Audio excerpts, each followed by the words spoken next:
Welcome back, everybody, to the Shambam podcast. This is a little different, a lot different, I actually should say. I did this last week though, so I just did that side setup, and but now it's the actual how the setup is going to be with co-host Courtney joins us today, and we are not wearing headphones right now because first. I think it was gonna be kind of a hassle, and I know Milo's just chilling right here. Thought it was gonna be kind of a hassle to get all the cables because our freaking the Focusrite thing is right here. You can see Courtney's mic cable is too short, so it's like hanging out right there. So we had to kind of like, jank it up a little bit. But honestly, it's fine in my opinion. Everything is okay. We don't have headphones, so I can't really monitor. But I think we're fine. Let's hope so. Let's hope so. Yeah. I can tell that your audio look at my audio compared to yours. Yours is the bottom. That's why I'm saying mine's always quiet. Yeah, well, it's because you don't really, because we're on the same exact setup, but your voice is probably just quieter. There we go. Yes, it is. Anyway, so we got a weird episode today, man. I uploaded, I posted on Instagram asking you guys what you thought about UFOs, which I did get some answers to. Where's my phone? Your phone's in the bed, sure. Let me go get my phone. Entertain them while I'm gone. I think it's on the bed. It is. You got it? Got it. Got it. Got it. Milo is so needy, though. Like, he cannot be anywhere that we're not in, if that makes any sense. Milo can't be anywhere that we're not present in. So like he has to be with us at all times. He has to be with us. He doesn't care that he's closed into this room. We're in here, so he doesn't care. And he's joining us. Okay. I don't think there's no stopping him. There's no way to stop him. Well, he's sitting on this cable. Oh my gosh. There we go. Now he'll just chill there. There's a pod pup just chilling. So I asked you guys on Instagram what you thought about UFOs. The whole reason that this became a topic of conversation now is because the Pentagon, a couple days ago, 5 days ago now, I think, today, Sunday, I believe like 5 days ago. Yeah, 5 days ago. They confirmed these videos that the Navy had released or recorded. It was leaked in 2004? 2004 and 2015, I believe. Or was it 2014? No, there were two times. It was like two separate dates. It was one that was like 2004 or around there, and the other one was like 2015, I believe. Okay, yeah. So the Pentagon, and the videos are basically UFO sightings, which we will show you here in a bit. And they explained, they were like, yep, these are legit, and we don't know what they are. They didn't give anything per se, I don't think, in terms of confirming that these are extraterrestrial things, but they're just basically letting you know, yeah, it's legit, and they don't know what it is. So I'm curious why they did that. Why they confirmed it? Yeah. Like, their reason just is kind of like, it's a lame reason. What was their reason? Basically showing that they're not hiding information. This is everything that they have of the video. There's not more to the video and stuff like this. Oh, so they're kind of just trying to like cover their tracks in terms of like, we're not, I don't know. It was kind of a stupid reason. Nothing's happening in Area 51. This is all we know. Like, let me pull it up. Something like that. Let me pull it up. I was reading it yesterday. Okay. But yeah, to me, it was like a really lame reason as to why they released it. Yeah, but in the meantime, I will go ahead and go to the questions and the comments. So I did post the week before, I did a ask me question thing, and I didn't get to it because I think I did it like while I was doing the podcast or like right before, so I didn't check on it. So I did receive some of your guys' questions and comments. So let's just go over those real quick. This is from last week's episode. So we got a couple. We got some spam, but we got not some spam. So is it too late to submit a question? If not, 9mm or 45 ACP? And he's talking about guns. Courtney, you probably don't know what that means or the benefits of each.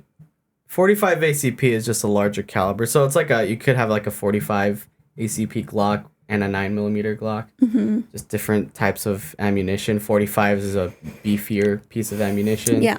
9mm is smaller. It's what like law enforcement use. I used to think 45, honestly, 45 ACP, but somebody brought up a good point that like 45, yeah, it hits harder, but I don't know. I don't know. This is why he asked. This is a controversial topic in the firearms community. It's like, is it 45 better or 9mm? If you have a smaller projectile, it's easier for that smaller projectile to go through something. Mm-hmm. You know? So if I were to fire a 22 on like a freaking, an intruder or whatever, that 22 is more likely to go right past him, right? So it's going to hit him and then it's going to exit. Keep going. But it's small, so it doesn't do a lot of damage per se, right? Mm-hmm. Whereas a 45 ACP, that's a beefier hunk of lead, so that'll hit harder. It's got more stopping power. It probably won't exit. It might. I'm not an expert, honestly. I don't know. But this is what I'm thinking, But it just hits harder, It's a bigger rock, right? You throw a small pebble at somebody, ouch. You throw a freaking boulder, dead. That's the argument that's happening here. So, I think 9mm was the way to go. I lean towards 9mm because it's got just the right amount of stopping power, I feel, with and also it's cheaper, I guess, to get 9mm. I'm not too sure. I'm not that giant into guns, honestly. I used to have like my little phase, but then I just kind of slowly You have phases of everything. Yes, I do. I'm a guy. It's what we do. It's part of our nature. But I don't know, man. I would go 9mm for I forgot what reasons. I gotta think about that a little more. There's spam. Freaking this Russian dude always comments in Russian. I don't know what you're saying, dude, but if you're saying cool things, thanks. I don't know. I don't speak Russian, dog. I should probably put that on Google Translate and see what he's actually saying. You should. I should do that. Let's try that here in a bit. Another spam, and nice to meet you. Nice to meet you too. We haven't met. This is Instagram. We're not meeting each other, but nice to meet you too, man. Appreciate you. Okay, that's it for that post. Now let's get into the stuff.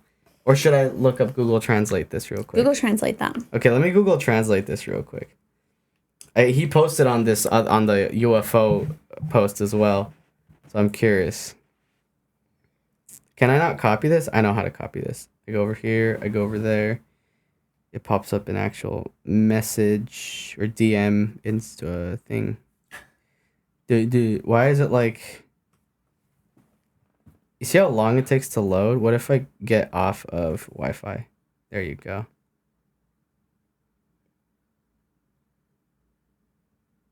Gosh, message. It doesn't actually show up in the message. Okay, well, I can't check that then. Okay. That sucks. Okay, well, anyway, let's go to our actual UFO thing, okay? We talked to Ryan about this because I was playing League with him yesterday, and I couldn't keep my mouth shut about it, so... I've always been into UFOs, but this is the first time where it's kind of like reputable sources are actually like confirming like, yeah, these things are legit. Okay, so first one, I don't care for UFOs. Same person, pineapple or pizza, yes or no? Why would you do this to me? Wait, what? So he said, I don't care for UFOs, and then he replied again, pineapple or pizza? No, pineapple on pizza. Okay, yeah, because I was like, pineapple or pizza? Yeah, I'm like, that's weird. I'm getting a brain fart. No, pineapple doesn't belong on pizza. Pineapple does belong on pizza. It does not. Pineapple does belong on pizza. We need to get a divorce. Okay. Pineapple belongs on pizza. I don't like pineapple. I never knew... Well, that's a different story. You just don't like pineapple. You can't vindicate pineapple pizza just because you don't like pineapple. It's gross. Well, I didn't even know that was a thing. Pineapple pizza? No. That there was a war on pineapple on pizza. Oh, yeah. Until I watched Inside Out. Inside Out was the first time. Did they mention that on Inside Out? Yeah, they did. Because they went to go get pizza. Yeah. And then they put, I forgot what they put on the pizza, broccoli or something like that. And then the angry dude, he was like, broccoli on pizza. First it was the Hawaiians, and now you. Because Hawaiian-style pizza has a pineapple on it. Why is it... It wasn't the Hawaiians that invented that. Like, I don't know who invented it. Like, pizza wasn't invented. No, yeah, pizza wasn't invented by the Italians. I don't think. Was it? I thought that was another thing. You're getting a little far ahead of yourself. I like pineapple on pizza. I like pepperoni pizza, too. I like that. But pineapple on pizza is pretty dope, too. Pepper pizza. Pepper pizza? Pepper pizza. Jalapeno pepper pizza? Mm-hmm. That can go down the drain, girl. Spam. All right, here's one. In all honesty, bro, I'm not surprised. The universe is never ending. Same person. It would be crazy to think that we were the only ones in the whole universe, which is so true. Very true. Very true. Not surprised? Yeah, I'm not surprised either. Well, no, I am surprised. Why am I surprised? Because what are you saying? Agree. So, like, the information that came out was shocking. Yes. It was surreal. And it was shocking. But I wasn't... That's what it was. I'm not surprised. I'm shocked. Yeah. I'm just... Yeah, so not surprised at all that... Because I always knew that there had to be... Like, yeah, the freaking universe is beyond what we can comprehend in size. I think there's more than just these UFOs and aliens or whatever. There's gotta be more. They were saying that a lot of these sightings that the Navy has seen, the pilots have seen, the crafts are different. Yeah. So that goes to signal whether is it from the same civilization or is it different civilizations that are showing up, right? Yeah. So that we don't know a lot still. We have confirmed video footage from the Pentagon of these things. And I'll get to that later. Let me finish these. Let me finish these comments. But yeah, not surprising, man. Okay, there's spam and the same Russian dude saying the exact same thing. I can recognize the patterns of the letters he put on here. He's probably saying let's connect or something like that. All right. I have to cough a little bit. So let's just dig right in. Let's go right for it. So first, let's watch the videos. So let's show you guys, if you haven't seen them yet, some of you probably already seen the footage.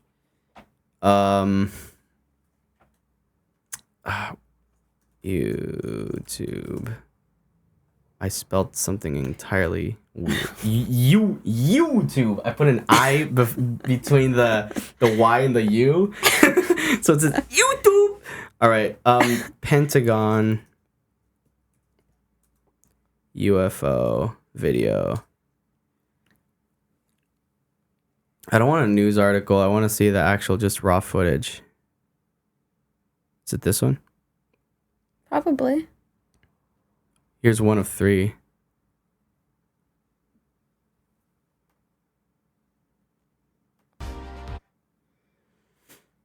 One of three.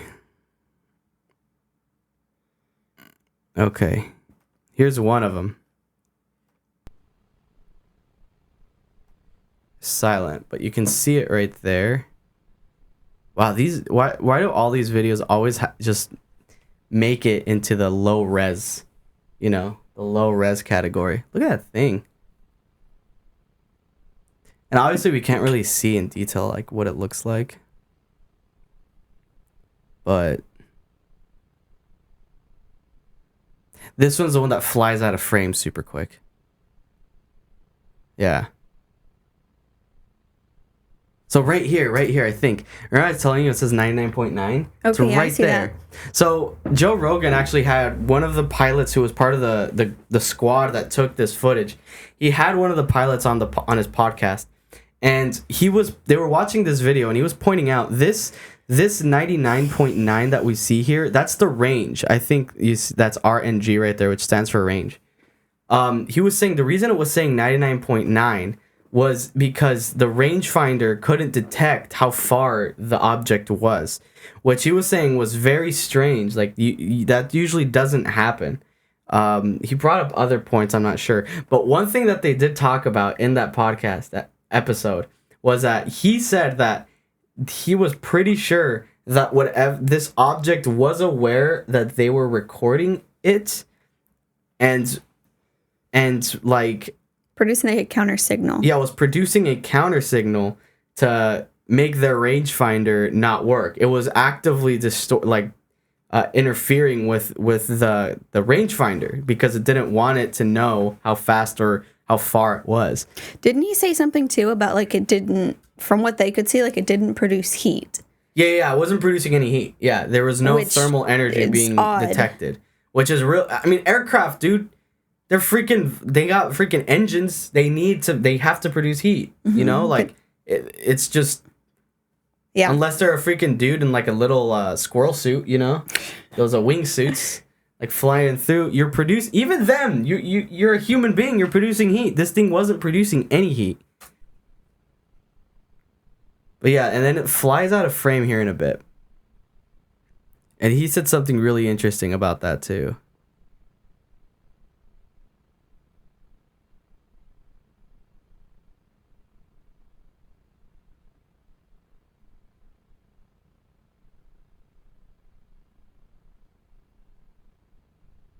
Whenever it happens. Was it this video that it happened? I'm pretty sure. I'm pretty sure it was this video where it just goes to the left. Right there. Yeah. It flies out of frame right there. I don't know exactly where this camera was mounted. They don't know how far they were. They never gave an indicator as to how far they were. I don't remember. But he was saying that for this thing to fly out of frame that fast, this thing had to be going extremely fast, like beyond what we could, beyond the speeds that we have ever reached. So that and the way it accelerates out of frame is also, you know, because any kind of vehicle, any kind of transportational vehicle, whether it be a car, whether it be an airplane, a helicopter, whatever, a blimp, it has to accelerate. Like there's an accelerating phase, you know. That's why we hear 0 to 60 in 5 seconds or whatever, like talking about cars and things like that, right? There's an acceleration phase. You start off pretty slow, so, you know, drag racing, they just go right off the gate, but you know, that's different. But they still accelerate to a certain speed. The way these things accelerate, it's like from 0 to like their top speed in like a second, like a snap of a finger. They accelerate with no acceleration period almost, you know? It's like virtually impossible to see it. This thing just flies out of frame.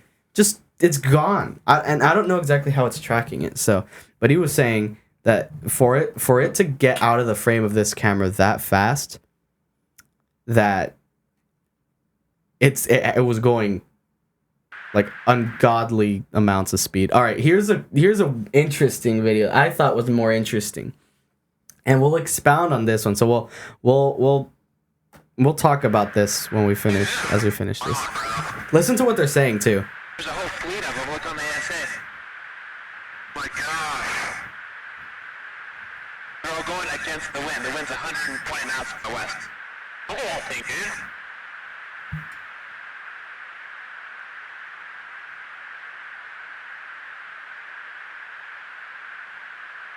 That's not our LNS though, is it? It's not. That is the LNS, dude. Well, if there's like a thing, it's rotating. Okay. It's crazy. All right. So, a couple things. A couple of things with this one, man. It rotates. It freaking rotates, which on face value, if you look at this video, it's interesting solely because it's like a UFO. We don't know what it is, right? So we're just like, oh, what the heck? It's rotating. But what makes this event so much more interesting is because of this guy named Bob Lazar. Okay. He's getting kind of popular as of late since he was on the Joe Rogan podcast. And unfortunately for him, he's getting popular because he doesn't want to get popular. He never wanted to get popular. He just wanted to give out the information that he knew because he thought it was a crime against humanity and science to hold this information. Well, that wasn't the main reason why. That was a reason. Yeah, that was a reason. His main reason why he released the information he knows was for like insurance purposes, in case if something happened to him, this stuff is documented. Yes, so this stuff, and good for him, because it's definitely helped him out, because if he hadn't done that and he were to come out now, people would still think of him as like some loon, you know, because it's like this evidence is already out, so you're just making your own conclusions based. But he talked about, okay, so there's so much. I need to work on this. There was so much to cover, and I need to find out how I'm supposed to traverse this trail of information. So back in the 1980s, Bob Lazar was in his 20s. He was known for being really smart. He went to a couple pretty reputable schools. I forgot which ones exactly. And he was known that he put a freaking jet engine in his car, and he was driving around with a jet engine. He was like this scientist, you know, fiend who everybody knew about. And he was applying to different national laboratories for work. He was working in a lab in New Mexico at the time, and he was looking for work at a national lab. He was putting out his resume everywhere, and then one lab reached out to him, which was a lab called S4, and S4, which was what he was saying was it just north or south of Area 51? I don't know, but it's just like it's a little wing off of Area 51. Yeah, it's like a little wing basically off of Area 51. So people who worked at S4 had to have very special clearance to be able to access that place. People from Area 51 weren't just allowed into S4. Like, even people from Area 51 needed clearance to get into S4. So he got a letter from S4 offering him employment. He wasn't sure what he was working on. They didn't tell him. But they asked him very personal questions, is what he was saying as he was being interviewed. Is they didn't really ask him about his professional life in terms of how his work setting was and how, work-related things, professional stuff. They were asking about, like, what does he do in his time off? How many friends do you have? Do you guys do you hang out with them very often? Like things like that, I would assume, when he was saying personal questions. So he thought that was a little strange. But whatever, right? It's a job. So then he ends up getting the job. And they get him all this clearance and all that. And there's a lot to the story, too. I'm just kind of, going through it. If you want to actually know this whole thing, there's a documentary. What was the documentary called? It's written down over there. Is it? Where is it? The papers under the. I know, Courtney took notes, man. I didn't really take notes. I know. You got some points, that way we don't sit here with a nosebleed trying to remember things like me. So the documentary? Yeah, what was the documentary called? It's on Netflix, and it's called Bob Lazar, Area 51 and Flying Saucers. Okay. So if you guys want to know more details by the man himself. And that came out in 2018. So this information has been out. This information's been out since the 80s. Yeah, well, I mean, this documentary was in the documentary was in 2018. But yeah, this has been out for 30 years. For 30 years. So that's even more, babe. It was 40 years. The 80s? Well, it was close to 1989, so yeah, about 30. Anyway, so he gets the job. He doesn't know what he's doing. He gets all the clearances he needs to start working. And as he goes into S4, he described S4 as being these hangar doors. Well, you forgot, his first day he went in, and he was given all these books and all this paperwork and stuff to read upon. Yeah, he had a debriefing. Which he found odd for his first day, to just be given all this stuff. Here you go, read this material and all this debriefing. And he said it was just odd. So it was odd for a couple of reasons. So first, it was odd the way they just presented this information to him, because the information that he received was all about flying saucers and UFOs, basically. And this was his first day at work. This was his first day. He didn't know what he was going into. Yeah, he almost made it sound like they didn't even feel him out first. They were that was probably just all in the interviews, asking about his personal life. And then they were just like, yeah, all right, here's some UFO crap that we need you to learn up on.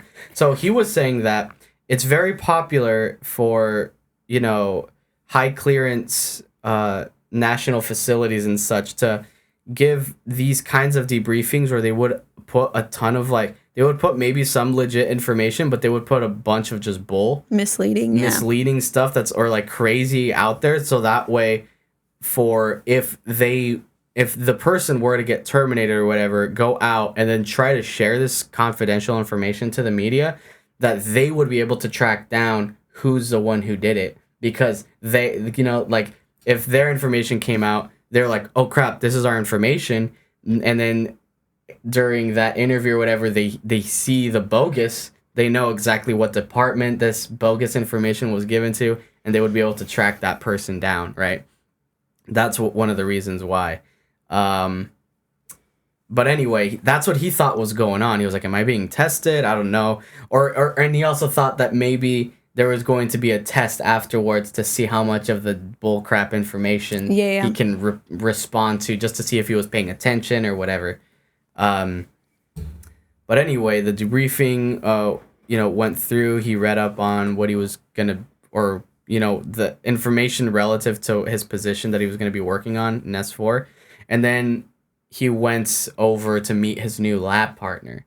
Mm-hmm. This was, and I don't remember, he doesn't remember the days either, because he said they all blended kind of together because this was a long time ago. But at some point after the debriefing, after that step was done, he went to go meet his new lab partner, to where they actually walked into the S4 facility, and he described it as there basically being hangar doors that were on the side of a mountain. Mm-hmm. And then you said that those hangar doors were actually disguised. Basically, I don't know about the doors, but basically, the building, the stucco, was like sand, to where it blended into the side of the building. Yeah. There you go. Yeah, kind of like a military bunker kind of thing. Yeah, was trying to camouflage in there. But anyway, he walks into S4, and the first thing he sees, and that's what he was talking about. And this is when the hangar doors are open. Yeah, the hangar doors are open. The first thing he sees is, in his words, is a flying saucer. Okay. That's the first thing he sees. And then, as he said, as he observed it, he noticed that there was an American flag plastered on the side of it. So then he was like, oh, this answers all the questions as to why everyone's talking about these UFO sightings. It's not extraterrestrial beings. It's our military making covert secret aerial aircraft. It's not UFOs. It's them doing this. So he was like, yeah, that's what it is. And as he walked by it, he touched it with his hand. He just swiped by it, right? And he immediately got reprimanded and got told not to touch that and just to keep walking and go to his lab to where he's going to work. He was like, all right. So a couple strange things, right, is that UFO, which initially he said wasn't really particularly strange. Let me open Logic just to make sure that it's still recording. Okay, yeah, we're still good. Which he said it wasn't particularly strange, but the debriefing was really strange. Then he met his lab partner, Barry. And Barry was really excited to show him the ropes, basically, to show him he was what's excited up. for a new partner. Excited for a new partner. And, he was telling him this, and that. And then it's revealed to him. I think it was probably revealed to him in the debriefing, but I'm not sure. But the assignment that Barry and Bob are put to. Sorry, I gotta turn on the camera. I was thinking about that. I was like, it's 28 minutes in. It probably needs to restart. Dang, 28 minutes. We're gonna be in here for 4 hours. Yeah, we're gonna be in here for freaking hours. So the assignment that they were in charge of was what was it? Propulsion and fuel. Yeah. Fuel and propulsion, something like that. Something like that. So they were assigned to investigate a fuel and propulsion system for the UFO, right? That the saucer that they found, that he saw in the hangar. And then that's when he said that things started to get a little weird, but where it really got weird was when Barry showed him the reactor that was inside of the ship that they were going to be examining. So, all right, there's so much stuff. There's so much stuff. And you know what? part of me, like when we were like trying to like do the research and stuff and do like check out the stuff, part of me was still trying, like thinking, am I it? Am I a conspiracy theorist? Am I the guy? Right? Am I that guy now? But at the same time, it's like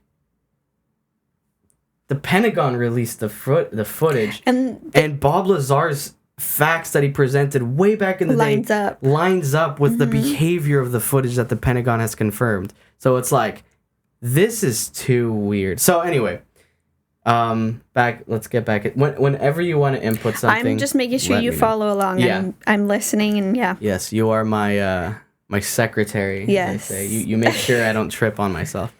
So anyway, the reactor that they were working on, he said it was a half circle, half like ball, like a dome. Basically like a dome, that worked in a very interesting way. So it was placed on this platform of sorts. Yeah. When you would remove the half dome out of this platform that had some other, like I believe he said it had like 4 pillars inside. Yeah, I don't quite know. When you remove this platform, it would turn off. Or not the platform. When you would remove the half dome from the platform, it would turn the reactor off. When you would put it back on, it would turn it on. And what was crazy about the reactor was that it was able to create an anti-gravity field. Okay? Star Trek, sci-fi, Star Wars, anti-gravity, okay? Now, this is crazy for a couple reasons. First, I'm talking about it. Second, we can only observe gravity. We've never been able to create anything remotely close to gravity. Mm-hmm. We can only observe it. We just know that gravity is associated with mass, hence why giant planets like Earth keeps us on here, is because mass equals gravity. That's the only way that gravity is created in our known science. And second, this is anti-gravity, so it's like a manipulation of gravity. It's gravity that's going the opposite direction. So he said when it was activated, you couldn't touch the thing. You went to go grab it, and it would propel you backwards. Like you couldn't touch it. He explained like when you get 2 magnets and you have them on the opposite ends of each other, and you know that when they're pushing each other apart, he was basically saying that, but much stronger because you can't get to it. Which I had a question about that. Mm-hmm. Is if you couldn't touch it, how would they turn it off? So taking the dome on and off is one way to turn it on and off. There's multiple different ways. Oh. But that's just the one way he explained. He didn't explain any other ways. So once they turned it on, they knew another way to turn it off without being like... Plus, I believe it... Remember how they were saying it did create that force field around the craft, right? And it was in a heart shape. Yes, a cardioid shape. Yeah, which the heart shape starts at the dome. Because where the dome is, there's... It goes up. You know how like in the UFOs, there's like that little stick out the top? Like in drawing of UFOs, there's that little stick. That comes from the dome. That's part of the reactor. Oh. So that's where it starts. So you might be able to right there, but the sides and stuff, you feel that pressure and you can't get near the sides. Oh. But the top, so it does create a heart shape. A cardioid shape, yeah. But there are multiple different ways to turn it on and off. Yeah. Dang, that's wild stuff. So that means that little, I thought that little stick, that little antenna was just kind of like a silly little thing, you know? No, that's real. But that might be according to him. Oh, snap. Legit. Yeah, because you watched the documentary. I didn't really. I kind of tuned in and out of it. Oh my gosh. Okay. Well, anyway, this reactor was creating anti-gravity. And after he saw this whole thing, he said he wasn't actually interested in extraterrestrial beings in itself. He was actually way more ecstatic about the technology. He said he actually really didn't have too much interest in the presence of life outside of Earth. Since he was just a science fiend, he was like, holy crap. Yeah. This is technology that doesn't exist. This is technology that we just don't crazy. Have. Nobody has. And then people were arguing, like, what if this is, a different nation that has this technology and is hiding it from us? Like maybe Germany or Russia, China, who knows? But he was like, no, nobody has this. He's like, this does not exist. This does not exist. So that just, made that argument dissipate. But so this is when he realized that this is legit. This is weird, and this is crazy stuff. He was actually also hinted towards the fact that Barry's old lab partner possibly had died on this assignment, because he was hinted towards that, and putting the pieces together, he thought that maybe the old lab partner ended up trying to cut into the reactor, which, if you're a man of science, ooga booga brain, carve into isn't probably the freaking first thing you're thinking about doing, right? But he was probably just on the end of his rope, just like, I don't know what else to do. Let's just cut into this thing and see what's up, which caused it to blow up in a nuclear fashion and killed him.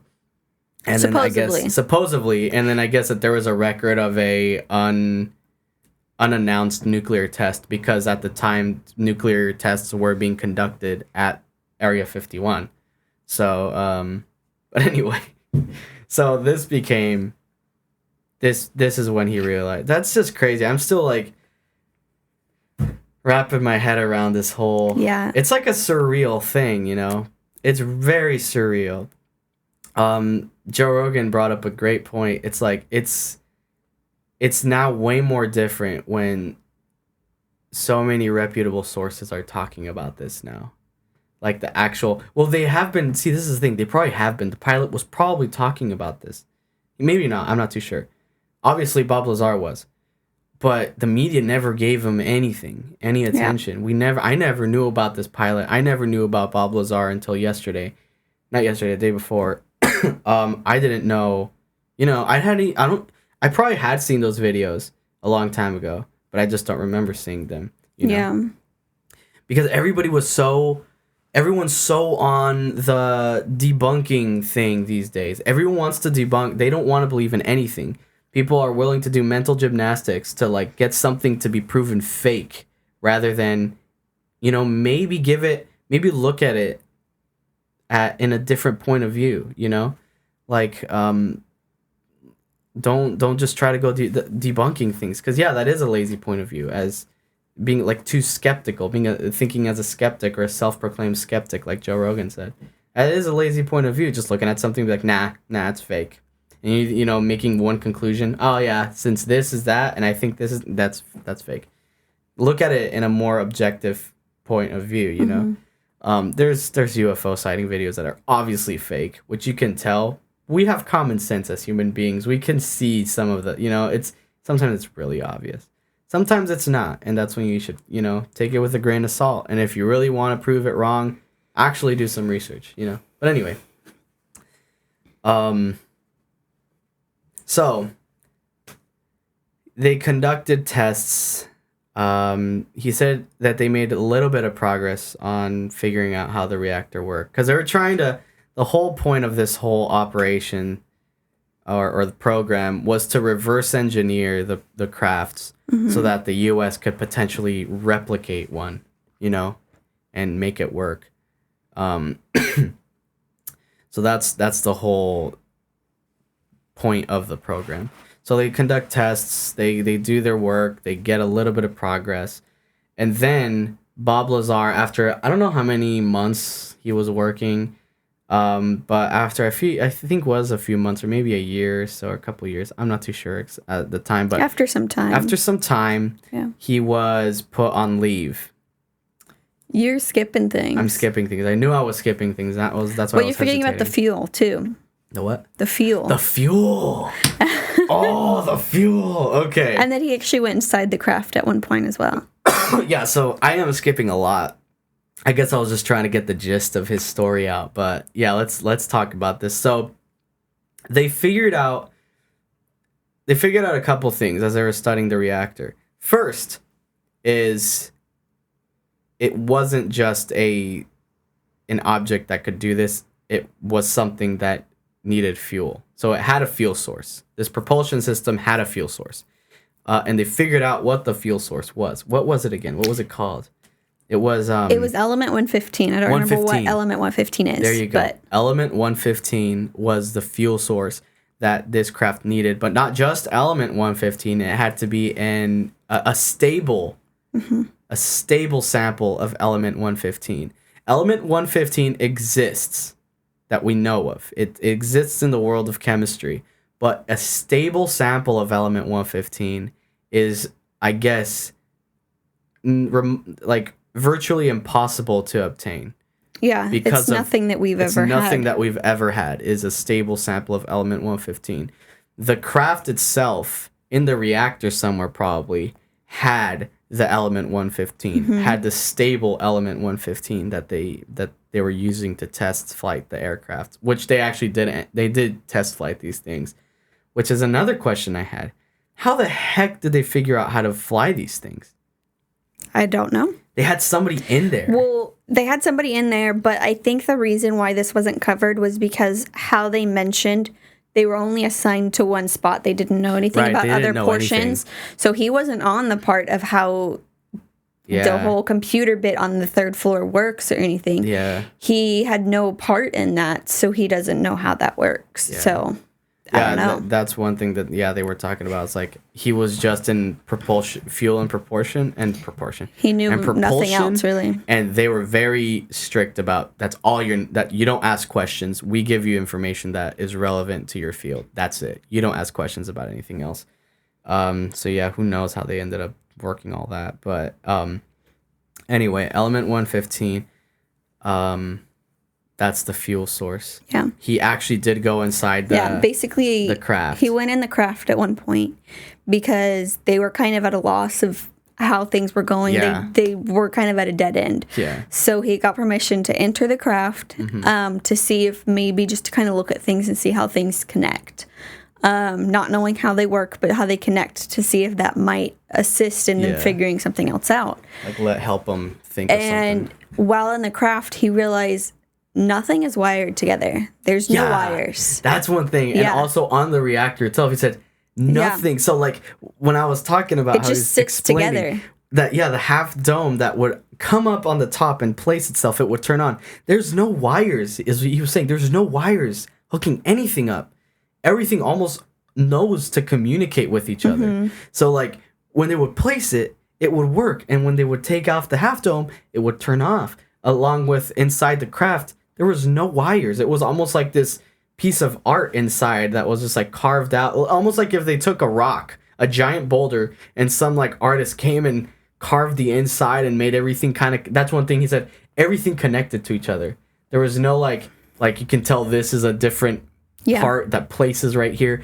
Everything was... There was no lines. Everything was Yeah, he said there was no like 90-degree angles. Everything was at odd angles. It was just...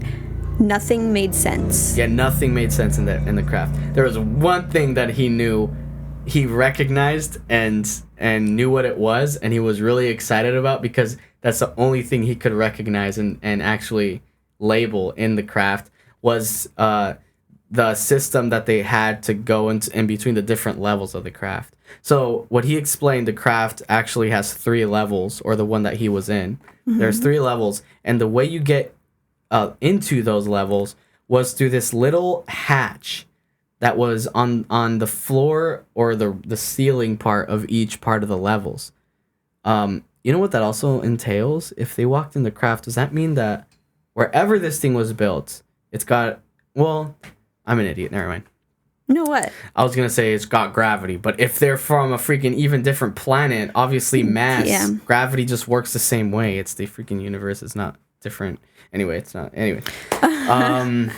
So anyway, he recognized that this little eggshell or honeycomb hatch like was on the floor. And basically how he described it is, you know when you get like a cardboard, like piece of cardboard, right? And you know how it has that like little mesh on the sides, and then when you put a lot of pressure on the top of it, it's like hard to like push down. Like you put a lot of pressure and you can't really break it. Enough pressure, you break it. But you can fold it pretty easily if you go from the sides and you push it together. Yeah, he was talking about like how he explained this was like pack of soda. A pack of soda, there you go. Yeah. Yeah, and it has those like little cardboard divider things. Yeah, to put like 6 cans or something. Yeah, and if you were to put pressure on top of it, you can't really push down. But if you were to push it from the sides, it'll fold. And that's exactly what he said. That this is how this worked. This was like a honeycomb style, like shaped hatch. That when you would put your fingers on the side and slide it to the side, it would retract, and you would be able to access the second floor, but also you could walk on top of it because of the physics of it. So, you know, some instance of physics that he could actually apply that we know. Funny enough that with all of the science that we have available to us, the only thing that he could actually relate this to science that's present in our knowledge is a hatch that you open, a door. That's it. Yeah. That's crazy. Anyway. Does that mean every door is like... Anyway. Makes me think of like pocket doors. Yeah, pocket doors, basically, yeah. I make a lot of pocket doors. Anyway. So that's the only thing that he was able to distinguish out of this thing. But yeah, the aircraft itself was really weird in the inside from what he explained. Yeah. Now I can move on. Well... Or no. We got to do the test flights. Test flights? So basically... That's right. He knew that they did test flights on Wednesday because traffic was less on Wednesday, so there was a chance of it getting less spotted by the population. So they were invited to go out and watch a test flight. No questions asked. They sit there, watch it, walk away, and leave. So they basically watched it, saw how it worked, and because it produces the force field around it, he said when you are standing underneath the craft and you look up, you can't see it. Yeah, because the way that the anti-gravity force field worked, it was anti-gravity bends everything, distorts everything that it hits, basically. So it was bending the light in a fashion that you couldn't see it because you could see it from like if it was over there, you could see it, but if you stand underneath it, because of the cardioid shape that it was producing, because since it comes like this, the light was like refracting what was hitting up here, so you were basically seeing like what was above it instead of what that's freaking weird. So basically they saw that. It was at this point, too, that they saw that it rotates, or no? Yeah. It was so at this point. So you want to explain that? Yeah, so they figured out... I mean, I'm pretty sure they figured this out as they were working on because he was working on propulsion, they figured out how it moves. And the way it moves is basically by distorting fields of gravity in any given direction. So basically, the craft would sit here, and the reactor would be able to pinpoint a spot outside of the craft to distort the gravity field there, and it would then pull the craft with it, if that makes any sense. So the analogy that they gave was picture you put a bowling ball on a bed, and then you were to grab your fist and you would put a lot of pressure on one corner of the bed. Where is the bowling ball going to go? The bowling ball is going to go wherever you're putting the pressure with your fist, because you're distorting that field and everything is kind of like sinking towards your fist. So then, it's going to go. That's basically how the best way he could explain how this thing worked in terms of distorting gravity. So you have your craft here, and then it would distort gravity out here, and it would be constantly pulling the craft. Well, you're forgetting too that it'll tilt. Yeah, it tilts. Yeah. And I was going to get to that too. Because we noticed that it can fly sideways too. And that's how a lot, like even that video before it tilted, right? It can fly sideways. But the way it really travels is belly first, which is very weird. And that's what puzzled a lot of people about this for a while, because what we know about aviation is aerodynamics, right? The more aerodynamic something is, the faster it can go. Everything that flies, or even boats and even cars, they're all designed with the aspect of aerodynamics in mind. So we have Lamborghinis that are so flat and on the ground, and they're super sharp on the front, right? So they can go fast, and the bullet cars and all that, they all have aerodynamics in mind. So you would think that this aircraft being like a disc, it's like a saucer, 50-something feet. Yeah, 50 long. feet saucer. Like, this is the most optimal way for it to fly in any given atmosphere, but its main function for flight and travel is on its belly first, hence getting all of that wind pressure hitting it. So that was one thing that people were like, what the heck is going on here? You know, like, this is and it not producing any heat and all that, you know, that was a different thing. But they were perplexed as to how the heck it was doing this. So apparently in that half dome there was 4 prongs in there. I remember that he was saying that inside the half dome it had these 4 prongs, and I think that when it's on its side, those prongs activate the disturbance of gravity on each side of the craft for it to fly in that given direction. But when it wants to go, I guess, into like optimal speeds or whatever, it'll tilt. And then those 4 prongs will work together to distort one big field, and then it's also goes that way. It attaches down to the forgot exactly what they were called. Is it reactors that are at the bottom too? Because there's something. So there's the main deck, main floor. Above it, he peeked his head in. There's kind of like that's where their like computer is for like navigation and whatever. And then the bottom floor, there's like, I believe it was reactors or something else that was connected to what they were working on. And that's the way that it faces, because those are the things that would kind of set on where they're going and take them there. Oh, I see. You know, talking about this, I'm like trying to remove myself and look at this in a third person perspective.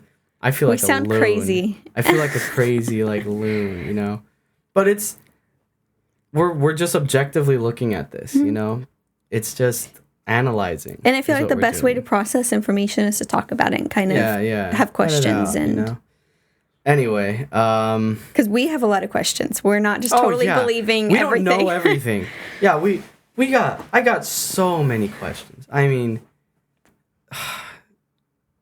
the fact that, so the main reason why I am super sold right now on this, I have a lot of questions still. I know I'm not 100% certain about this. I'm pretty certain, not 100%. But the reason why I am very adamant about this right now is because the stuff that he was talking about in the 80s when he worked on this, it's all lining up. Especially the behavior of the craft. Yeah. Exactly how he was explaining it was working. We see that on the footage that the Pentagon has now released. Yeah. It would, you know, accelerate in weird amounts of like speed. There was no heat generated, and it would fly belly first primarily. Yeah. And you see the tilt. We all saw that together. We saw that thing tilting. Unfortunately, I wish the video hadn't cut out there. I wish they had shown the whole thing. They have the whole thing. It's not like the Navy pilots just decided to cut it right there. If I was a Navy pilot looking at that, I'm recording the entire thing. I'm recording all the way back to the flight back to base, and I'm vlogging the rest of the way to my bed. Like, I'm recording everything. I don't know, like, the Pentagon probably has, like, the full clip, but they just didn't want to release it. I don't know.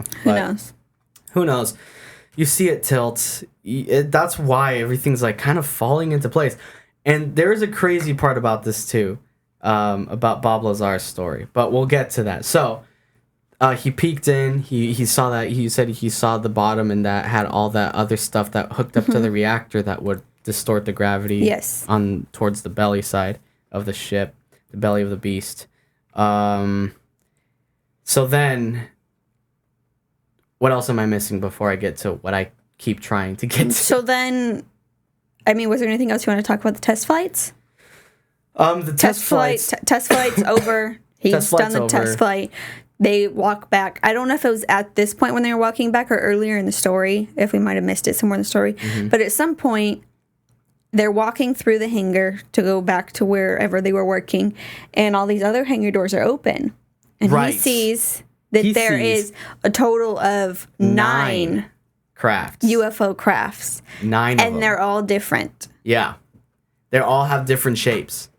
So he said, like, some of them look like Jello cubes or like squares. Some of them they all look different. Well, even like the Navy when they had the pilot on, because he said like a lot of their guys would like see these unidentified objects everywhere. Like he would hear about it from his Navy pals. The Navy actually knew about these things, and they would tell their pilots. They would literally tell them like, "Yo, there's these things that we don't know what they are. They're just around, so watch out and don't hit one." That's basic, because they can't. These things come and go whenever they please. We can't do anything about it. Anything. So, and he said that there was always different descriptions of these objects. He said one of them looked like it was like basically a cube inside of a beach ball, like a transparent beach ball, right? Meaning that's congruent to the field that these things generate because of their anti-gravity technology that they have.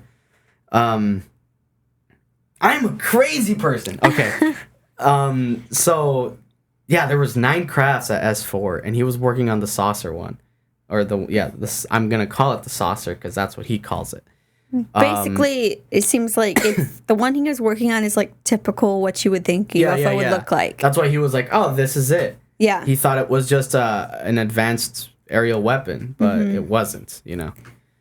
But the other interesting thing about this, he mentioned that they never told them where they found them, how they got them, you know, when they got him, primarily. And I don't know if Milo, stop, don't do that.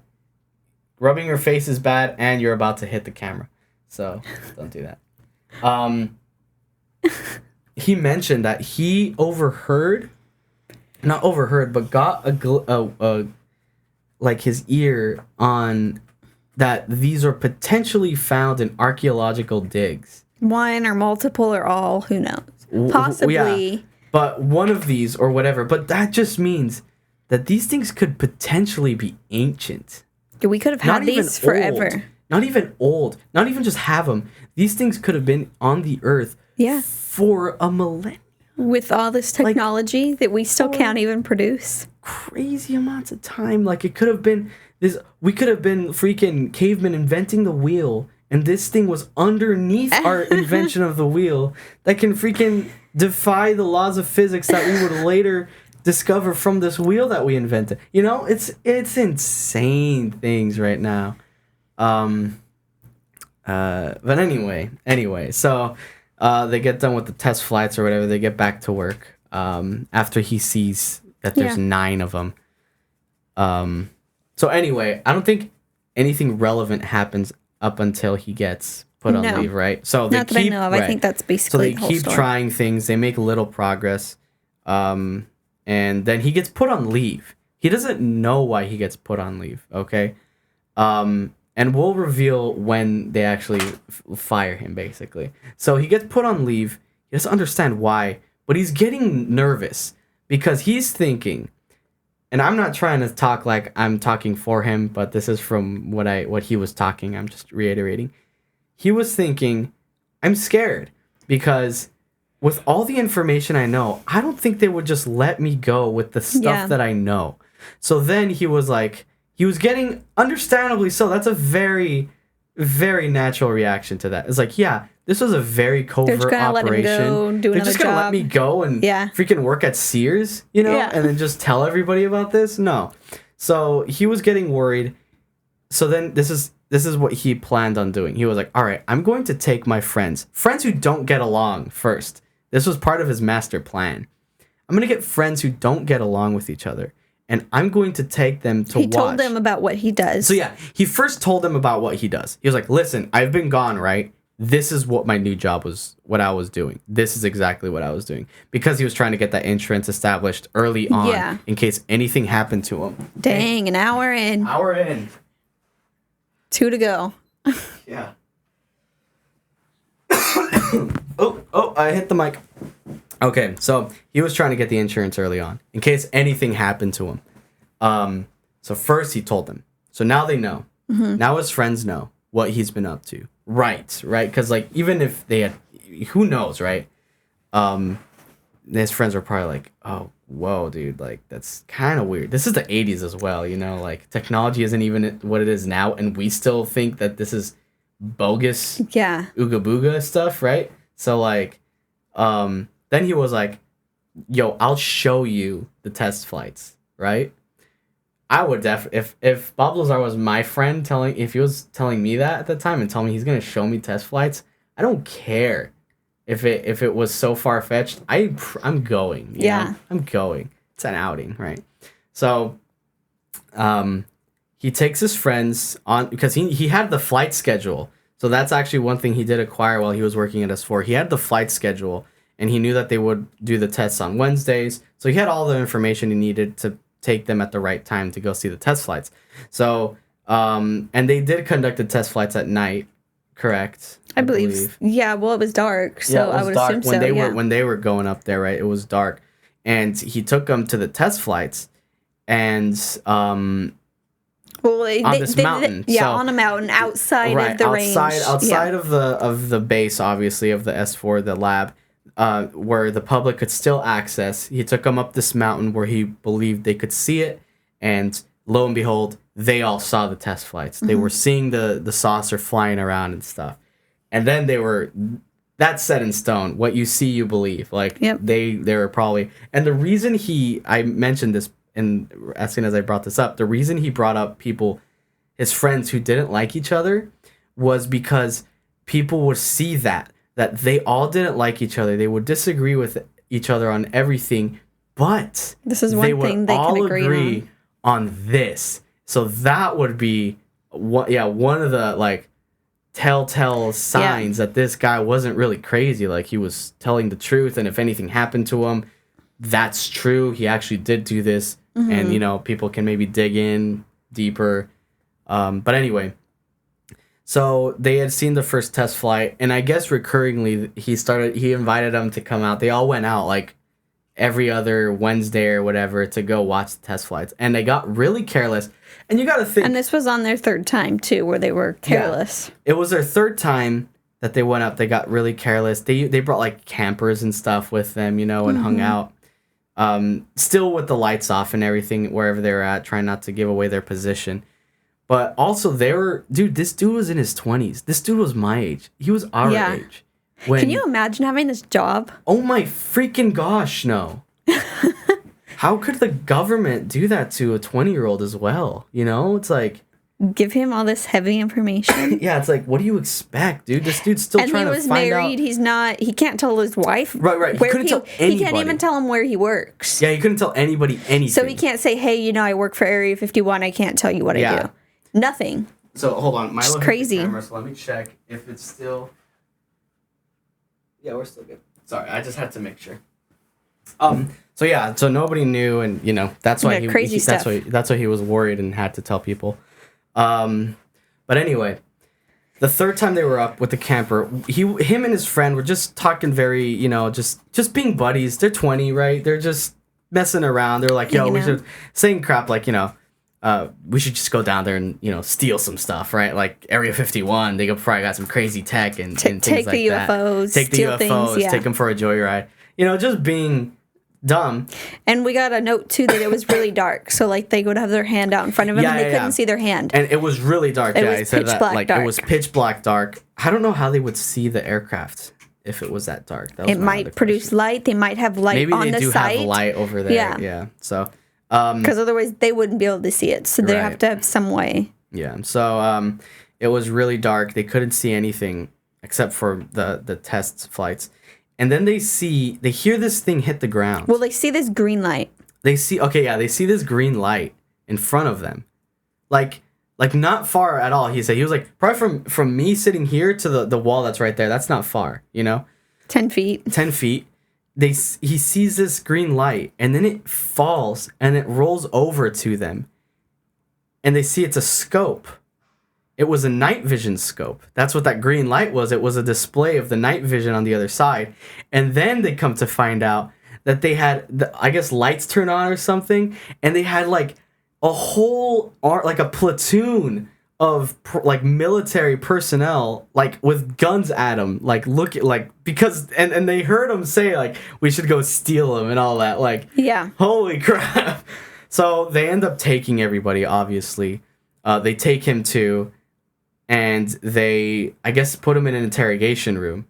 And they started interrogating him, and they were kind of not too he said they didn't seem too serious, but they came up to him and was like, you know, when we told you not to tell anybody, you couldn't tell your friends, right? Like your friends also counted, you know, you couldn't tell them. And he was probably like, yeah. And then he said that they got really serious. And he didn't really explain as to what they told him when they got really serious, but he got in trouble. He was then on that while he was being interrogated there, they let him know that they're actually going to fire him because of this. But mainly, this is when they reveal why they let him why he was on leave. Why he was on leave. So the reason he was put on leave was because the government found out. So when he has a job like this, they see your phones, they monitor everything. That's what he was saying. He was saying that when you have a job like this, there was paperwork that was either he was told we're going to be monitoring your phones and all that. And he was like, okay, I understand. Yeah, he didn't find anything odd with that. He didn't find anything. But they were also going to monitor his friends and family. And they couldn't know because they couldn't know what he was doing. But he was like, I get that, right? But makes sense. But they didn't know they were being monitored. So they were monitoring all of his friends and family, his wife included. And they found out, based off of the transcripts that they got from the recordings that she was having on the phone with other people, that she was cheating on him with her flight instructor. So they found out that he was being cheated on, and they didn't want to have anybody who was like mentally unstable in any way. Emotionally, to work on this project. Understandably so, right? So they wanted to let him go to see when he found out about this, how he was going to cope with it, how he was going to react, if he was still going to be okay to work on the project, and then they were going to grab him and bring him back into the project. But they fired him on the spot because he brought his friends over and he told everybody. And then they told him, oh, and by the way, cherry on top, your wife's cheating on you. See you later. So that sucks though, man. That sucked. Like, he's married still, but I don't know if it's with the same lady. I believe. A new one, yeah, probably. Mm-hmm. I would believe, yeah. So then he gets fired. And then he gets really nervous now because he was put on leave in the beginning, but now he's fired with the things he knows. They might have said something too while they were in that interrogation that probably brought him even more. I don't know if this was something he came up with in his mind or if he was specifically told this, but I remember at some point he said, and I'm going to say that they told him this. I don't know if they did or if whatever, but basically that they don't know how to handle with anything like this. They've never had anything like this happen. They don't know what to do. Yeah, they didn't know what to do. That's right. No, he didn't say, he said like, he was pretty sure that they didn't know what to do with him either. Yeah. They didn't know. So, but good thing he let it out because like if he was probably keeping hush-hush, they might have come to the conclusion like, we got to out this guy probably, you know, they might have gone to that. So then we have to talk about what happened. So yeah. I was gonna get there. So we're inching our way up. So he was getting more nervous, more scared as to what was gonna happen to him. So he ends up talking to he gets in contact with the only investigative reporter that he knew at the time that was living in Las Vegas. Well, isn't before the time that he had everything wiped? No. It's after.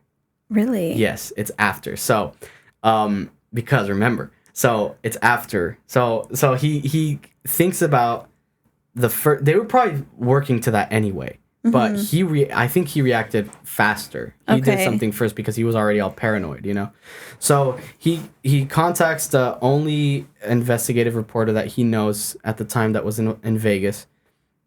And it was this guy by the name of George something. I forgot his last name. George Knapp. Something like that. That rings a bell. He tells him all of this stuff. Knapp obviously is skeptical in the beginning, but I guess with communication with him, he decides he wants to air this story. I think he actually did show him the footage. He did show him because when him and his friends were actually looking at the UFO test flights, they were actually recording it, and you can actually find the recordings online. It's really bad quality. It's very bad quality because, granted, he was like, this is 1980s, a crappy camcorder. It's super dark. It's like really hard to see. Yeah.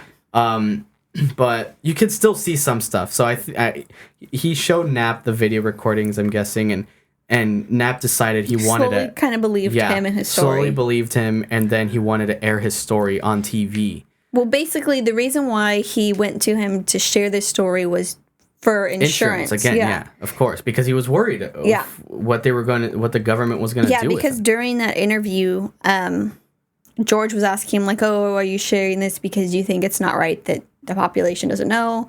And he was like, "No, like this is to save me, basically. So if something happens to me, people know." Yeah. People know what was up before this happened to me. Yeah, that's scary. Just try to put yourself in, like, you don't have anybody to go to, basically. I'd be afraid to share the information. I'd be afraid to not share the information. Yeah. I wouldn't know what to do. Yeah, but anyway, they get into agreement that they're going to air the story on TV, and at the last second, right before they were going to go live with the story, Bob says, "You know what? I changed my mind." He changes his mind at the last second, but Knapp says, "No, we're doing this." And he told him too, like, if you don't ever want to air it, let me know. We'll do whatever you want. Yeah. And Knapp gave him the option saying, if you change your mind, just let me know. Yeah. He changed his mind. Granted, it was the last second. They were about to go live. Yeah. But Knapp was like, no, we're going live. Mm-hmm. After Bob had changed his mind, they went live with the story. And then, after it went live, I don't know if he said that it was minutes after or whatever, but he got a call from the guy who hired him to S4. He answered the phone, and all that the guy said, I believe, all that the guy said was, what did he say? He said, "You're not going to believe what I'm going to do to you now." Yeah, so they're like, wait and see what we're going to do to you now. Wait and see to what we're going to do to you now. And then he hangs up. That's it. That's like a freaking death sentence. Oh my gosh, just wait and see what we're going to do to you. And this kid's 20s. This is the freaking He's in his 20s. Government. This is the United States government. A super covert branch of the United States government threatens you like that. Yeah. Oh my gosh. So, this is when the crazy stuff happens. I believe. Is after he went... The whole thing is crazy. Yeah, the whole thing is freaking wild. So, after he gets this call, he starts noticing what's happening to his life. So, his birth certificate was wiped. His educational background was wiped. His employment history was wiped. He was virtually a ghost. Yep. He was virtually nobody. And they did this to where if he says, like, this is the information I know, nobody would believe him because he has no background of anything. Because he has, if he goes up to anybody to talk any kind of reputable source, they're going to try to look up his background and see, this dude hasn't worked anywhere. He has no education. We can't even find his birth certificate. This guy's a nobody. So that way nobody would listen to him. Nobody would hear him. But they started wiping this dude's history, his past. And not even that. They targeted his friends and his family as well. So he said that he had friends that were like, one of his friends was like waiting to get a promotion, like it was about to happen, but then it instantly shut down. And I think even some of his friends got fired from their places of business. I remember this. Yeah, he was talking about that they even got like fired, I believe. But they were being affected by this. And then he said he felt bad because now everyone who's tied to him is being affected by this. Because they were trying again, because they're trying to get him to seem the least credible possible. Yep. If he has higher up friends in powerful positions, that would give him that would give him some sort of platform, that would give him some credibility. But if all of his friends are still stuck in lower jobs, like, then even them, like, he doesn't have anybody to like really help him out in this case, because he showed his friends the UFOs. His friends knew about him. So anyway, this happens to him. And now, all in the hopes to label him as a crazy man. So, they didn't kill him, probably, I would say because he was already super outspoken about it, a lot of people already knew about it. And maybe they do have some sort of moral code where they're not just gonna out somebody. I don't know, you know. Yeah, but I don't know. It was a pretty wild thing. So this happened in the late 1980s. About like 1988, 1989 was when he went public with the story and all that. So it was a little before then when he was working at S4.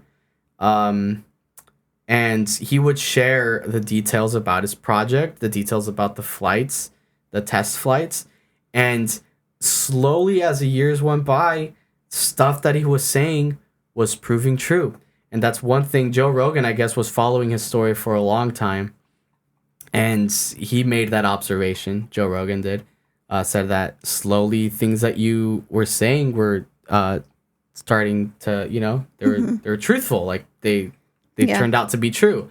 And now even the behavior of the UFOs that we're seeing now that the Pentagon released, where they'll fly, you know, belly first, they'll tilt and go. That's the biggest point on that video that helps his case is they will tilt. That thing was tilting. Yeah, we can't see in the video why, but Bob Lazar tells us why. Mm-hmm. So we can pretty safely bet that we know why it was tilting. You know.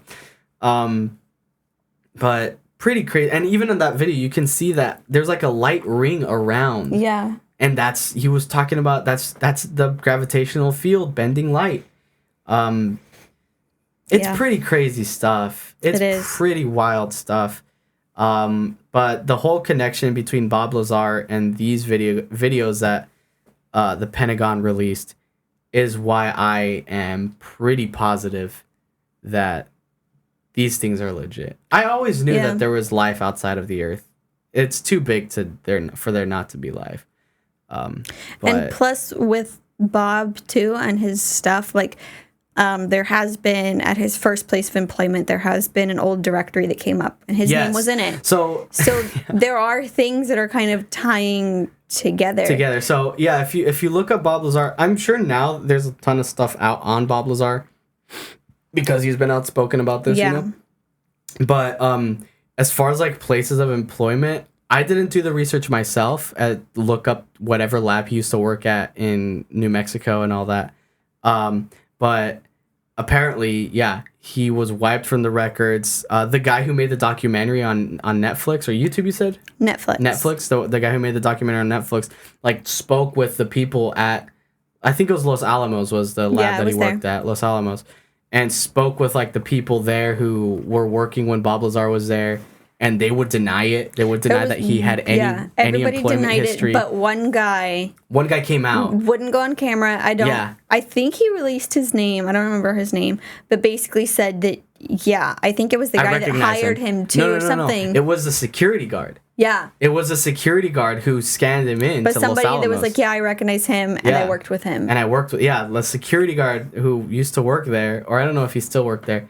I don't think so. I don't think he did. But but everyone's so scared to talk about this because they knew what happened to Bob. And still, like, I mean, this documentary was posted in 2018, but he says he's still having issues with the government. Like, people are still coming. When they were doing the documentary, he brought up the fact that he might have taken a sample of element 115 from Los Alamos lab, an unstable one, granted, but still a sample of element 115. He hinted at it. He didn't confirm it because he was scared. He didn't want to speak on it, in the video, you can see that they shut off their phones. They like tossed their phones off to the side for Bob to feel more comfortable to talk about this thing he wanted to maybe talk about.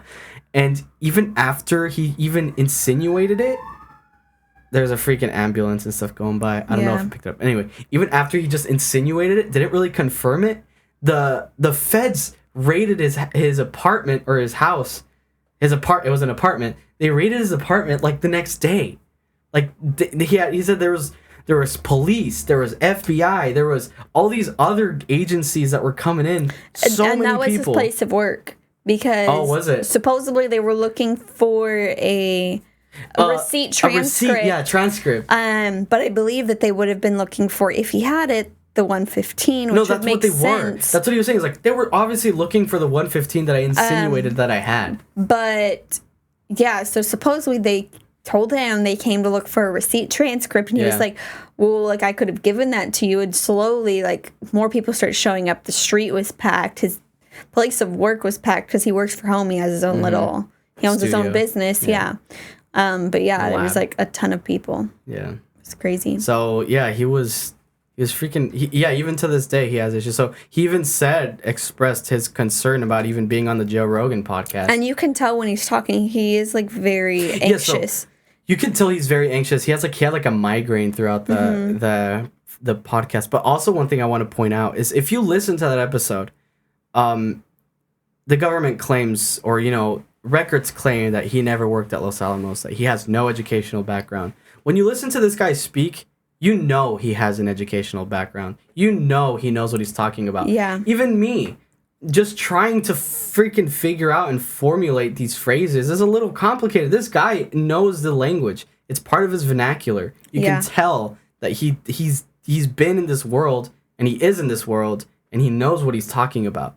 Though you can, and also I was watching a video of this. I forgot his name. I'm sorry, but this guy who basically breaks down body language to tell if somebody's being deceitful or not. Yeah, you were saying that. Yeah, usually there's like criminals or serial killers that would be interrogated, and you can see that. And he went over the Joe Rogan podcast with Bob Lazar on it, and he couldn't. I didn't watch the entire video, but in the beginning and stuff, he's like, yeah, so far, so good. This guy doesn't seem like he's deceitful. And there was another thing I watched too. I think it was in the documentary that basically that Bob Lazar wanted to clear his name. So he's tried everything. He's done the hypnosis. Yeah, he did trying to see if he could bring back any information that could help. Yeah. Or he's done 4 polygraph tests. Yeah. And with those 4 tests, that information has been sent to multiple different places for it to be read multiple different times by different people. And he's not lying according to all this stuff. How crazy is it? You know, this goes back to what Joe Rogan said. Everyone's a skeptic. We all want to debunk. It's easier for us to call something fake than it is to try to believe it, you know? This dude, think about everything he's done. He's taken 4 polygraph tests. Which some people might even say, well, that's a lie. Where's the facts? Where's that evidence? But if they do the research, they'll be able to find it. Yeah. He's freaking he's been on he's shared his story multiple times.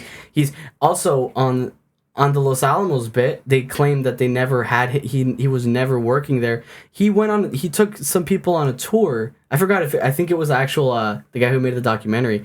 He took them on a tour of Los Alamos. I guess he got access in there somehow, and he was accurately able to explain exactly where everything was because he worked there. And he knew they had those scanners for the bones to get in. They did find him in an old directory. So much information is lining up. The thing too is like this first happened like about 30 years ago, roughly. Yeah. When he talked about his story then and talking about it now, 30 years later, he's not messing up the story. Everything. Yeah, it's always consistent. Yeah, it's He's consistent story the whole time. Think about it, like 30 years later, and you're still able to recount this. That's a hard feat. Very in-depth information too for something that occurred 30 years ago. Very detailed. You look at. I mean, that's a horrible example. I was about to say, look at politicians, but their whole game is a game of lying and deceit. Like, look at Hillary Clinton. There was like video compilations of her contradicting herself. Not even 30 years ago. Like a week later. Yeah. It was like super, like, say, like in the span of 10 years or something like that. I think, I'm not too sure. But like, you know, people can't, even I can try to recount something and maybe say something that was different. But this guy is so on the page of trying to get his name clear that he's trying super hard to recount specific details. He's careful with his words, you know, and he even you can tell, we have common sense, people. We have common sense. We look at the facts. We look at the things that are lining up. Look at the new evidence that's brought up. It's you have to really not want to believe it. You have to not want to believe it after you look at all the things. Too, it could be scary to believe that this is real. It is very scary. Even for us, it's kind of cool, but scary at the same time. It was like this surreal. Is something that could exist. It was pretty frightening. on the podcast, Joe was talking about, it's like, everyone has a question. It was like, well, if they exist, why doesn't the government just come clean and tell us that, UFOs exist, right? Why? And he was like, well, what are they supposed to say? Yeah. Oh, by the way, there's these UFOs, there's these aliens. They come and go as they please. They have a gravitational anti-gravity force field around them. So, they could basically, if they wage war on us, we'd lose. And, they're out there. They just chill out and they come whenever they want. They leave whenever they want. But the crazy thing too, American Idol's coming on later tonight. You guys want to watch that? What were you gonna say? No, the crazy thing too is like saying like that they could start a war basically, but we don't know their from behavior. Everything that we have been told and what Bob Lazar said, that they have at least had these UFOs for 30 years. Yeah, at least 30 years. Mm-hmm. But I'm assuming more. And if there was archaeological digs, and they've had them for a long time, mm-hmm. I don't know if all the technology is the same between all the UFOs. That would be kind of cool to see, if it is they're advancing or if everything's the same or what. But if they were going to, don't you think they would have already? Yeah. Unless they're waiting for like a prime time. But it's also hard to... Because say that they are, because we don't know if this is maybe from an ancient civilization that's from Earth, who knows? Maybe it's the Mayans, we don't know. Maybe it is extraterrestrials, but say it is extraterrestrials, right? Mm-hmm. Say they're from a different planet. Let's just assume, like Milo. They're probably not. They're not human. Yeah, and it's hard to try to imagine what their behavior is like. We go back into what if they wage war? What if that's not even a concept for them? Yeah. What if war isn't even a thing for them? Like, we're afraid of our own lives, but maybe they're just curious. Yeah. Because one thing that they stress too is like a lot of people would look at this, right? They would look at aliens and they would think like, how many billions of years advanced are they that they have anti-gravity? It's like, what if why are we assuming that they went on the same evolutionary periods that we did, right? We went from like the Victorian age, then we graduated to a different age and then we had like steamboats and steam-powered engines to gas-powered fuel. There was a pattern that we saw that we went up on. I know, Milo. Why would we assume that whatever civilization these artifacts belong to, why would we assume that they went through a similar evolutionary course? What if the first thing as we invented the wheel, what if they found this material that had anti-gravity properties? Yeah. Who knows? Maybe they're freaking early. Maybe we're older than they are. And they could have existed longer than we have. Right. But if it's an archaeological dig, obviously that's a different story. But, and who knows if they have if they have that pattern to where they keep graduating. What if they just were born with this knowledge and that's all they have, right? That's all they have. That's the knowledge of this. They don't grow knowledge-wise, yeah. What if they don't have so it's really hard, that's people, we can make the mistake of trying to incorporate any of this. If it is the Mayans, then we are screwed because they're humans and they can kill us. But it's just a lot of things going. I mentioned the Victorian age too. Bob Lazar put a very interesting analogy to the table. He was talking about when they were looking at the reactor. He was saying that us investigating this reactor is the same. You can almost compare this to like if you were to grab a small, one of those portable nuclear reactors that we have, and if you were to just drop that, go back in time to the Victorian era, and just drop it in the middle of the street, and then have them tinker with it. Like then now these people from the Victorian era are going to try to explain what this small nuclear reactor is. They had no idea that radiation was a thing. This was magic. This could have been magic to them, Like they would have taken out the metal shielding from the reactor, then they would have got radiation poisoning and died. And then everybody who came to help them would have died too because the radiation is seeping out. Yeah. So and then they would cast it out as this like voodoo thing, build around it, create a shrine. Who knows, Like he was saying like that was so comparable to what happened in this case. Everything about this was defying the laws of physics. Nothing was connected. Anti-gravity, it just knew what to do. you know, it was pretty crazy thing. Yeah. You know? And then, like, with that, too, like, how we found the document, it's just Wilson Lake. I don't really know what it is, but basically, like, that when they have stuff like this, that they will take everything that we have scientifically and try to solve it. And if they can't solve it, they'll put it away for 5 years, 10 years, whatever, and then come back to it at that time to see if we have anything that will help solve it. Yeah, so, like, they would do everything they could. Yeah. And then they would expound every scientific, everything that all the knowledge they have. And everything we have available, If no strides are made, they would set it back.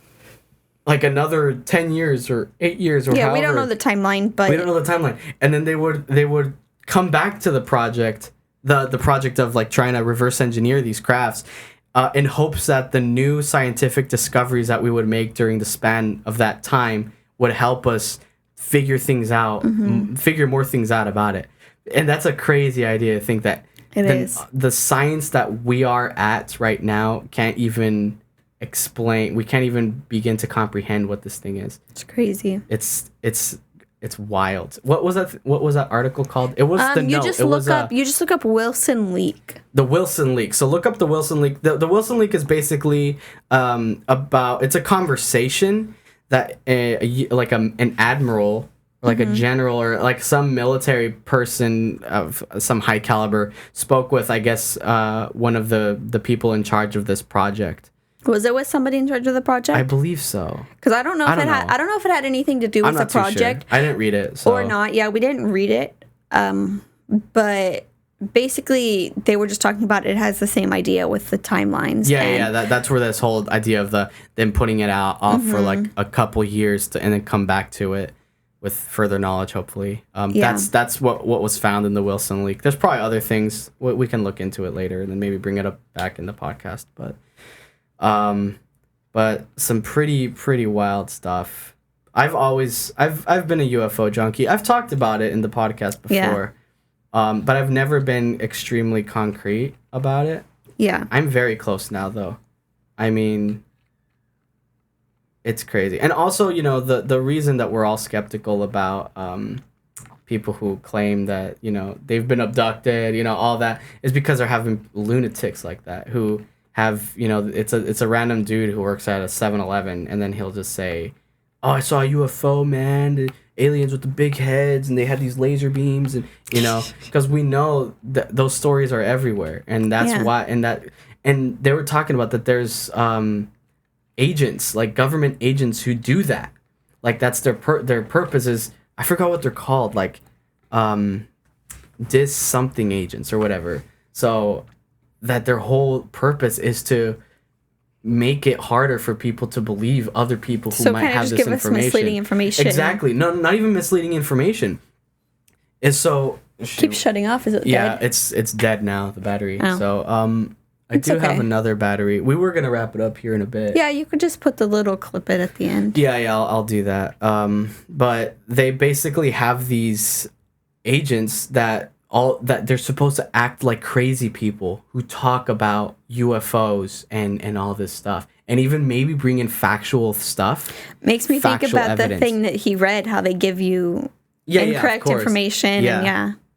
How they give you incorrect information and all that. Yeah. But like that's their job, is like they'll give some facts, like some maybe real stuff that the government actually does know. But they'll put it with this crazy laser beam Star Wars crap as well. Yeah. So that way, if somebody were to come out who actually was working on the project, like Bob Lazar was, and they would explain things, right, that it's maybe some factual stuff that was reiterated by the agent that was supposed to make this look like crazy talk, and then people would see like, hey, he's just saying the same thing, you know. I think that's maybe one thing that happened with the whole flying saucer bit. You know, He says it was a saucer. You know, I never thought it was a saucer. When I would think extraterrestrials, I thought the saucer thing was bogus. That's garbage. That's crazy talk. Because it's like, it's probably not a saucer. Everyone thinks it's a saucer. You know, I was thinking like maybe it just looks extremely weird, like maybe like a rock or whatever flying. I didn't know what it was going to look like, right? Like a UFO. But I thought that the saucer thing was outrageous. But Bob Lazar saying it is a saucer. But there are different ones. But the one he was working on was a saucer. So maybe there was an agent who brought the facts. It's a saucer. And they got big heads and lasers and all that, you know what I'm saying? To make it look all convoluted again. So, anyway, pretty crazy. It's crazy stuff. Pretty crazy stuff. We easily went right through that. Yeah, but we did how much research on this? We did a lot of research. It didn't really sound like, especially for me, I still sounded like I was talking out of my butt, I think. But still, everything, like, because we watched the Joe Rogan podcast. We watched the entirety of the episode. We watched the documentary. We did other research besides that. So... And there's other things that we're basically kind of just summarizing everything that Bob Lazar said. Yeah. Pretty much. Bringing his story out, I guess, which, you know, not everybody listens to the Joe Rogan podcast, but a lot of people do. So I might be doing nothing here because the Joe Rogan podcast is where people get, and he had the actual man himself. We found it interesting. So yeah, there's like we wanted to put our 2 cents on this. I've always loved extraterrestrial stuff, like not even extraterrestrial, just like space, the mysteries of space. Yeah, I know. You know? Or even mysteries, period. I find it fascinating about like how much of the ocean we haven't explored yet. Or I find that crazy. The North and South poles. How much we can't explore that either. You know, it's like I just find mystery. Like every human being, we're all curious, right? Yeah. I guess I'm more so than others because some people just don't give a crap about UFOs and would rather learn about whether I like pineapple on pizza or not. You know, but anyway, we're gonna wrap it up here. Wow, we went for a long time. How long did we go? We went for an hour and 36. That says 2. I don't know why. Yeah, I don't know why either. You thought we went for 2 hours? No, because I was timing when the camera kept 30, shutting 30, off. 30. Yeah. No. But then I saw that and I'm like, I don't know where the time is. Hour and 36. That's a pretty long episode. I feel like it's not the longest. The longest episode was like 2 hours long. But we could have gone 2 hours long. We could have gone 2 hours long. There's more material I had. But we're going to wrap it up here. Yeah. It's getting hot. I'm getting sticky. Yeah. And guys, how do you even end this episode, right? Like how?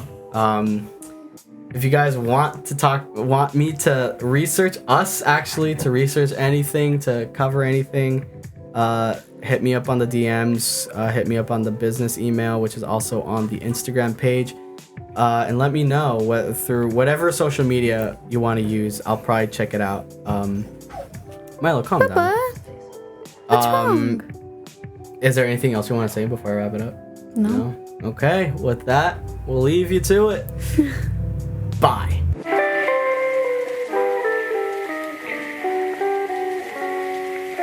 you are, a beaker of being's finest secret set.